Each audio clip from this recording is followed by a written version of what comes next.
आपका main reason क्या था, वो आप मेन रीजन बताइए। देखिए, मेन रीजन तो ये है कि देश के अंदर जिस प्रकार के हालात बने हुए हैं, आज पढ़ा लिखा आदमी अनपढ़ हो रहा है। हमने ये कलेक्टर जिला मुख्यालय के माध्यम से पूरे देश भर के अंदर एक मैसेज पहुंचाना चाहते हैं कि जिस प्रकार भारतीय जनता पार्टी अनर्गल तरीकों से देश के मुद्दों को गायब करना चाहती है, पहले इन्होंने देश को बांटने का काम किया, साथ ही आज के दिन देश की सेना को बांटने का काम करें। कल हाईकोर्ट से एक आदेश आया था कि देश की सेना, जो देश के आज अपन आराम से शांति से सो रहे, तो देश की सेना के भरोसे सो रहे, और हमें तो गर्व होना चाहिए कि आज कोई ऑपरेशन सिंदूर का कोई नेतृत्व करिए तो देश की बेटी कर रही है। सही बात है, सही बात। तो हमें ये प्राउड फील होना चाहिए कि भाई हमारे देश की बेटी इतनी आगे जा रही है। और वही संकीर्ण मानसिकता के लोग, जो ऐसे अनर्गल लोग अपन बोल सकते हैं, जिनका कोई वैल्यू नहीं है देश के अंदर, 8 बार एमएलए बन गए, फिर भी भारतीय जनता पार्टी उनको टिकटें दे रही है, उनको मंत्री बना रही है। मैं तो माननीय मोदी जी से हम निवेदन करेंगे, जैसे ही पहलगांव का हमला हुआ, देश की सरकार खड़ी थी, उसके साथ कांग्रेस पार्टी खड़ी थी, देश का प्रत्येक आम आदमी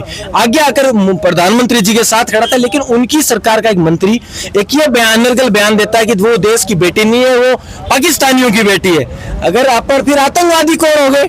अपने को शर्म आना चाहिए। हम हिंदू मुस्लिम सब एक देश, एक जाजम पे बैठने वाला हमारा देश है, और देश की बेटियों के साथ अगर ये ऐसी अनर्गल बातें करेंगे तो ये कदापि सहन नहीं होगा। साथ ही कल जो बिहार के अंदर राहुल गांधी जी दलित छात्रों से मुलाकात करने गए, उनकी समस्याएं जानने पहुंचे, वहां पे जाने के बाद उनके आगे बैरिकेड लगा दिए जाते हैं, उनके ऊपर मुकदमा दर्ज कर दिया जाता है। मैं नहीं मानता कि अगर किसी छात्र से आए, अगर कोई पीड़ित तो उससे कोई नेता, कोई प्रतिपक्ष का नेता मिलने जाता है तो मुकदमे का तो कोई हिसाब ही नहीं बनता। अगर मुकदमे का हिसाब बनता है तो राष्ट्रद्रोह का मुकदमा मंत्री जी के ऊपर, हाँ जी सही बात, राष्ट्रद्रोह का मुकदमा उनके ऊपर दीजिए।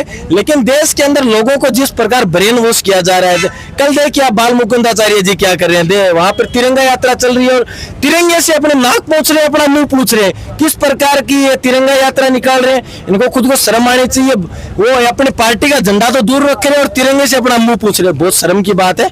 देश को सोचना चाहिए, हम मुंह तोड़ जवाब देंगे, मजबूती से एनएसयू लड़ाई लड़ेगी। आपकी बेटी के बारे में, आपके बेटी के घर का अपमान। जब सबसे बड़ी बात यह है कि महिला सशक्तिकरण की बात करने वाली मोदी सरकार सबका साथ सबका विकास की बातें करती है, परंतु जब ऑपरेशन सिंदूर चलाया गया और जिसका नेतृत्व करने वाली हमारी बहन, हमारी देश के गौरवान्वित महसूस कराने वाली, 4 दिनों के अंदर पाकिस्तान को पछाड़ने वाली, जो मिसाइलों से वार करने वाली, जो इतने ताकतवर आयरन लेडी का जिसको क्लब देना चाहिए, जिसको सम्मानित करना चाहिए, उसके लिए एक बीजेपी सरकार का मंत्री अगर इस तरह की बातें करता है तो मैं चाहता हूं कि मोदी सरकार, खुद मोदी जी इसके अंदर संज्ञान ले, उन्हें बर्खास्त करे और उनके खिलाफ देशद्रोह का मुकदमा करे। Thank you so much.